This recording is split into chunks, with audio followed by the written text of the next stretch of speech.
Hello dear students, स्वागत है आपका हमारे YouTube channel Bartlett online classes में।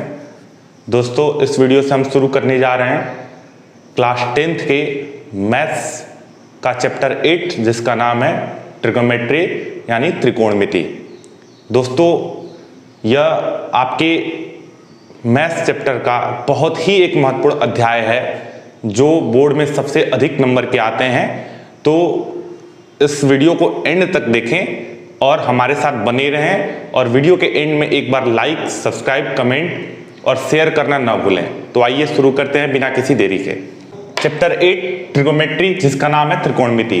दोस्तों, किसी भी चैप्टर को पढ़ने से पहले आप उस चैप्टर के नाम पर जोर डालिए कि ये चैप्टर कहना क्या चाहता है। जैसे कि यहां ट्रिग्नोमेट्री दे रखा है तो इसको ये आप समझते हैं यहां पर ट्रिग्नोमेट्री। आप यहां ध्यान से देखें तो ट्राई यानी कि 3, यहां दे रखा है गॉन यानी कि साइड्स, और यहां दे रखा है मेट्री जिसका मतलब होता है मेजरमेंट। क्या होता है? मेजरमेंट यानी मापन यानी मापना।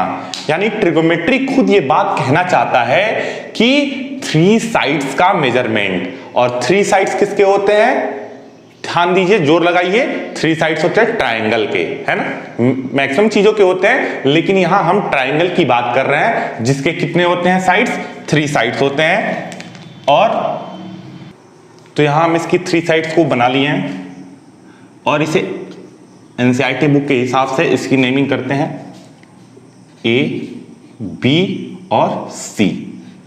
यहां पर ये क्या है? राइट एंगल है। बेसिकली इस पूरे चैप्टर में हमको राइट एंगल ट्रायंगल की ही बात करनी है ना। इस पूरे चैप्टर के अंदर हमें सिर्फ राइट एंगल ट्रायंगल यानी समकोण त्रिभुज की बात करनी है और उसका हम लोग यहां पर अध्ययन करेंगे। तो ट्रिग्नोमेट्री क्या बताती है? ट्रिग्नोमेट्री बताती है 3 साइड्स का measurement. Let's take an example. एक एग्जांपल हम लेते हैं और समझते हैं। मान लीजिए कि मैं यहां खड़ा हूं, ठीक है। मान लीजिए आपके सर यहां खड़े हैं, यानी मैं यहां खड़ा हूं। ये मेरी हाइट है, लेट्स एज्यूम 1 मीटर, है ना। इसमें हंसने वाली बात नहीं है। हाँ, माना मैं 1 मीटर का नहीं हूं, लेकिन एक एग्जांपल के तौर पर यहां ले सकते हैं। और इसको यहां ड्रॉ कर देते हैं। ये क्या है हमारे? और आप ये समझिए कि ये आपका क्या है? एक स्कूल है, आपके स्कूल की बिल्डिंग है, ठीक है। ये आपकी स्कूल की बिल्डिंग है। यदि ये 1 मीटर है तो ये भी कितना होगा? 1 मीटर होगा। इसका नाम दे देते हैं यहां पे हम डी। तो यहां पर सीडी हमारी क्या है? यहां पर सीडी हमारी स्कूल की बिल्डिंग है। और ये मान लेते हैं कि हम यहां पर खड़े हैं, तो हम इसके स्कूल के सबसे शिखर भाग का मतलब सबसे ऊपरी भाग को यदि देखते हैं यहां से, मान लीजिए यहां से हम देखते हैं अपने स्कूल की बिल्डिंग को ऊपर की तरफ, तो यहां पर कोई एक एंगल बनता है, एक कोण बनता है, और उस कोण को हम लोग क्या बोल लेते हैं? एक हाइपोथेसिस, एक हमारी कल्पना होनी चाहिए। मान लेते हैं कि 60 डिग्री पर हम इसको, यहां से हमारी आंख है, ये हमारी हाइट है, हम अपने आंख से यहां पे इस स्कूल की बिल्डिंग को देख रहे हैं जो कि कितना है? 60 डिग्री है। तो आपको ये जानकर हैरानी होगी कि मैं बिना किसी डेटा के इस स्कूल की बिल्डिंग की हाइट को बता सकता हूं, ठीक है। मैं बिना किसी डेटा को दिए हुए इस पूरे स्कूल की बिल्डिंग की हाइट को बता सकता हूं जो कि क्या है? सीडी है। आपको यह जानकर थोड़ा आश्चर्य लग रहा होगा, लेकिन इसमें कोई रॉकेट साइंस नहीं है, ये एक प्रैक्टिकल बात है, इसीलिए तो इसका नाम ट्रिग्नोमेट्री है। और यदि मैं ये बात कर रहा हूं कि मैं इस स्कूल की बिल्डिंग की हाइट को बता सकता हूं, इसका मतलब आपके जहन में सबसे पहली चीज ये आनी चाहिए कि यदि इस डिग्री के वजह से मैं इसकी हाइट को बता सकता हूं, इसका मतलब इसके रेशियो में कोई ना कोई फर्क है। मान लेते हैं कि ये यहां से हमारी डिस्टेंस 10 मीटर की रही होगी, तो मैं इसके बिल्डिंग की साइड को, इसकी हाइट को मैं यहां पर बता सकता हूं। और उसकी वजह यह है कि इस डिग्री के रेशियो से इन साइड्स के रेशियो का कुछ ना कुछ रहा होगा। इस डिग्री के वजह से इसका और इसका रेशियो रहा होगा, या इस डिग्री के वजह से इसका सॉरी इस डिग्री की वजह से इसका रेशियो कुछ ना कुछ रहा होगा। तो बेसिकली हम ये बात कहना चाह रहे हैं कि ट्रिग्नोमेट्री एंगल और साइड का क्या होता है, रेशियो होता है ना। बेसिकली हम ये बात कहना चाह रहे हैं कि ट्रिग्नोमेट्री क्या होता है, एंगल और साइड का रेशियो होता है। मैं यहां पर लिख रहा हूं।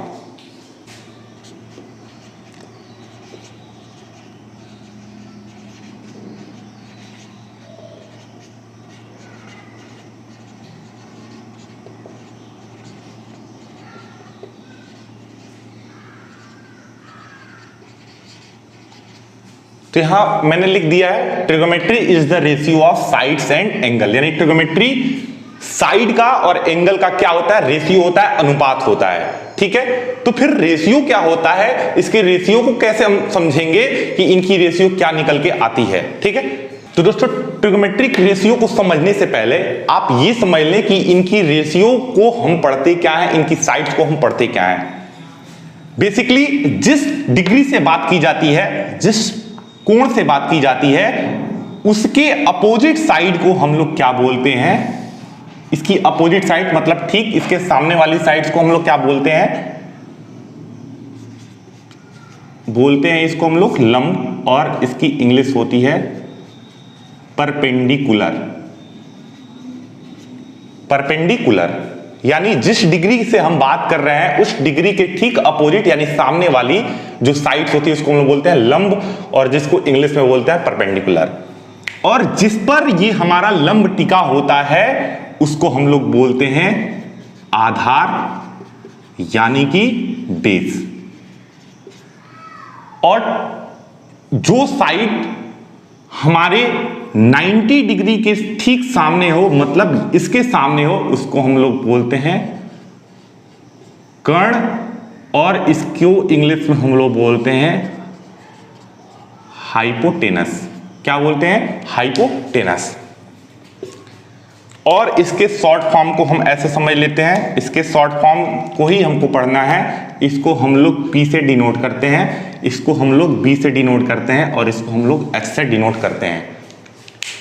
अब हम यहां पे शुरू करते हैं, ट्रिग्नोमेट्रिक रेशियो को समझते हैं कि ट्रिग्नोमेट्रिक रेशियो है क्या। ट्रिग्नोमेट्रिक रेशियो में सबसे पहले स्टार्ट करते हैं हम इसको sine of angle A. Sine of, यहां पे हम लोग डिस्क्रिप्टिव भाषा को लिख रहे हैं, यानी सबसे बड़े भाषा को लिख रहे हैं, साइन ऑफ एंगल ए। इसको भी शॉर्ट आगे कर दिया जाएगा। साइन ऑफ एंगल ए को क्या लिख सकते हैं हम यहां पर, साइन ए भी बोल सकते हैं। और ए की डिग्री क्या है, थीटा है, तो इसको हम लोग थीटा में जनरली रिप्रेजेंट करते हैं, यानी इसको हम लोग बोल सकते हैं साइन थीटा। देखिए साइन था, इसको हम लोग क्या बोल दिए, साइन थीटा। और साइन थीटा का रेशियो क्या होता है, तो साइन थीटा का रेशियो होता है यहां पर P/H, यानी परपेंडिकुलर अपान हाइपोटेनस, यानी लंब बट्टा कर्ण। ये साइन थीटा का रेशियो है, और इसको हम लोग यहां पर ब्रैकेट में कर देते हैं। ठीक है, साइन थीटा बराबर P/H। नेक्स्ट आता है हमारा कोसेंट ऑफ एंगल ए, यानी इसको हम लोग कॉस ए भी बोलते हैं, और कॉस ए की डिग्री क्या है, थीटा है, यानी इसको हम लोग यहां पर कॉस थीटा बोल देंगे।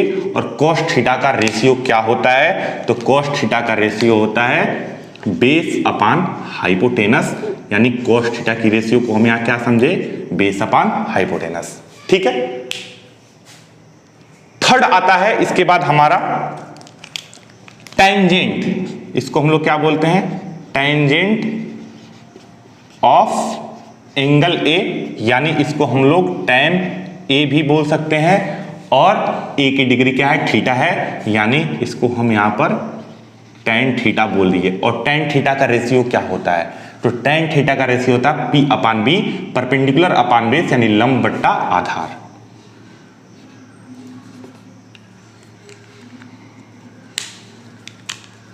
यानी P/B।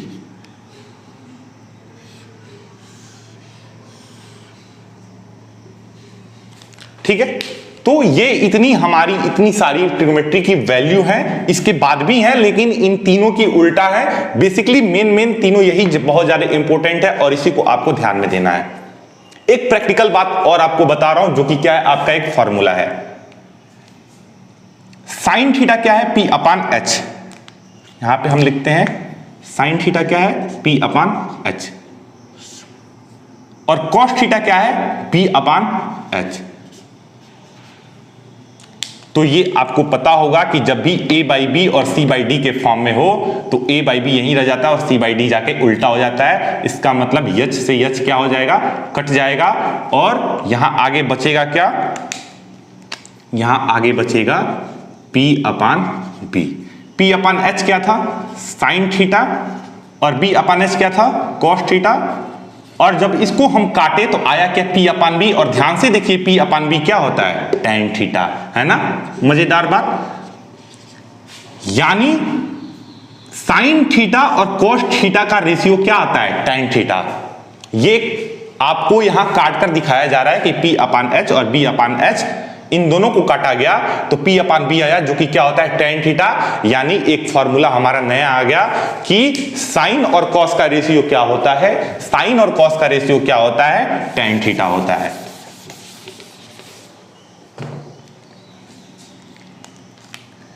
Ratio of sine theta upon cos theta क्या होता है, tan थीटा। यहां पर इसको आप फॉर्मूले में समझ लीजिए। और अब इसके बाद हम बचे हुए भाग को पढ़ लेते हैं। इसके बाद आता है कोटेंजेंट ऑफ एंगल ए, इसको हम लोग बोलते हैं कॉट ए। और आपको बता दें कि कॉट क्या होता है, कॉट ए होता है 1 अपान tan ए, कॉट होता है 1 अपान tan ए। तो tan ए भी क्या हो जाएगा, 1 अपान cot A.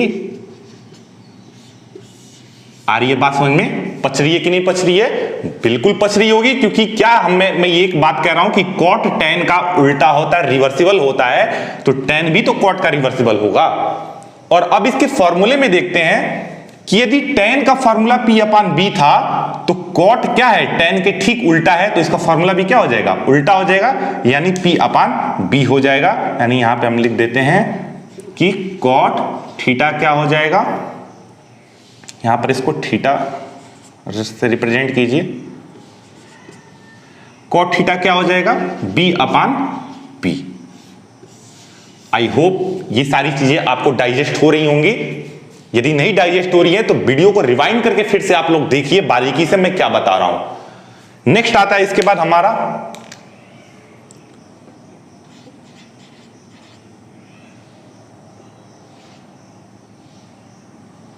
Cosecant of angle ए, यानी इसको हम लोग बोलते हैं कॉसेक ए।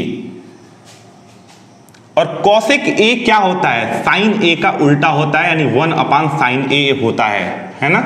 कॉसेक ए क्या होता है, 1 अपान साइन ए होता है। तो यदि कॉसेक का उल्टा साइन होता है तो साइन का भी उल्टा क्या हो जाएगा, 1 अपान कॉसेक ए हो जाएगा। ये सारी चीजें एक दूसरे से क्या है, रिलेटेबल है, इसको आप लोग बारीकी से समझें। और यदि कॉसेक साइन का उल्टा है तो साइन का फॉर्मूला क्या था, P अपान H, यानी परपेंडिकुलर अपान हाइपोटेनस। तो साइन का उल्टा यदि कॉसेक है तो कॉसेक का फॉर्मूला क्या हो जाएगा, चेंज हो जाएगा और इसका ठीक उल्टा हो जाएगा, यानी कॉसेक ए बराबर क्या हो जाएगा, H अपान P। यानी एक फॉर्मूला से हम लोग इसको रिवर्सिबल कर दे रहे हैं, ठीक है ना। इसके बाद आता है हमारा लास्ट, जिसको हम लोग बोलते हैं सेकेंड ऑफ एंगल ए, यानी इसको हम लोग बोलते हैं सेक ए। और सेक ए क्या होता है, कॉस का उल्टा होता है, यानी 1 अपान कॉस ए होता है, इसका ठीक उल्टा। और यदि सेक ए कॉस का उल्टा है तो कॉस ए भी क्या हो जाएगा, 1 अपान सेक ए हो जाएगा। सारी चीजें आपस में रिलेटेबल है, यानी कि सेक थीटा क्या हो जाएगा, सॉरी, हाँ ठीक है, सेक थीटा क्या हो जाएगा, कॉस का फॉर्मूला क्या था बी अपन एच, और कॉस का उल्टा क्या होता है, यहां पर सेक होता है, तो कॉस के फॉर्मूले को क्या कर देंगे, उल्टा कर देंगे, यानी हो जाएगा एच अपन बी, और यहां पर हमारा एक नया फॉर्मूला तैयार हो जाता है। आ रही है बात समझ में? तो ये हमारी कुछ बेसिक सी जानकारी थी, ये ट्रिग्नोमेट्रिक रेशियो की जानकारी थी जिसको हम लोग यहां पर समझ चुके हैं, और इसके बाद हम कुछ एग्जांपल्स के थ्रू इसको समझने की कोशिश करते हैं। इसको इरेज करने से पहले आप इसका एक बार स्क्रीनशॉट ले लें। एग्जांपल्स को हम समझते हैं यहां पर। यदि मैंने यहां पर इसको मैं इरेज कर देता हूं,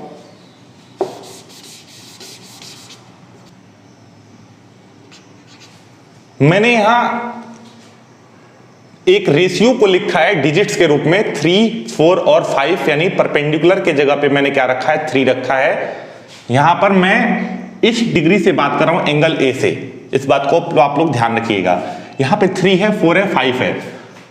आपके जहन में ये नहीं होना चाहिए कि ये एक मैंने ऐसे ही वैल्यू उठाकर रख दी, ये पाइथागोरस ट्रिपलेट है, ये पाइथागोरियन ट्रिपलेट है, ये आपस में रेशियो फिक्स होता है।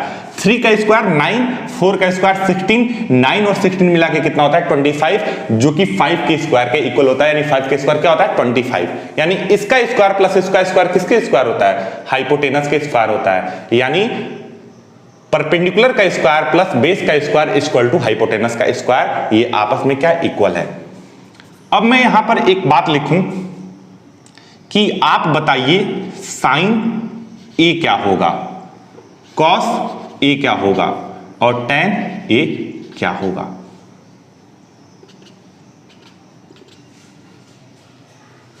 ठीक है, एक मिनट का पॉज लीजिए और इसको लगाकर कोशिश कीजिए कि क्या होना चाहिए। ठीक है, फिर मैं आपको बताता हूं। आई होप मैक्सिमम लोगों ने ये चीजें कर ली होंगी।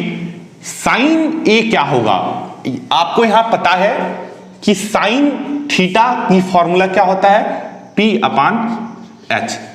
P हमारा क्या है, इसके अपोजिट क्या होगा, P होगा, यानी कि 3, और H क्या होगा, हाइपोटेनस हमारा 5। जस्ट ठीक वैसे ही कॉस का फॉर्मूला क्या होता है, B अपान H। तो B हमारा क्या हो जाएगा, जिससे हमारा परपेंडिकुलर टिका होता है, यानी कि 4, और H हमारा फिक्स ही होता है, तो ये क्या हो जाएगा 5। और ठीक इसी का उल्टा tan थीटा क्या होता है, P अपान B, यानी tan को हम लोग यहां पे लिख देते हैं P अपान B, और P हमारा क्या है 3 और B क्या है 4। एक और चीज मैं आपको एक और छोटी सी मजेदार बात बताता हूं, इसको इरेज कर देता हूं मैं। यदि मान लीजिए कि यहां पर कोई रेशियो नहीं दिया हो, यदि आप मान लीजिए कि यहां पर आपको कोई रेशियो नहीं दिया गया हो, सिर्फ ये बोला गया हो कि साइन ए क्या होता है 4/3 होता है, और कॉस ए क्या होता है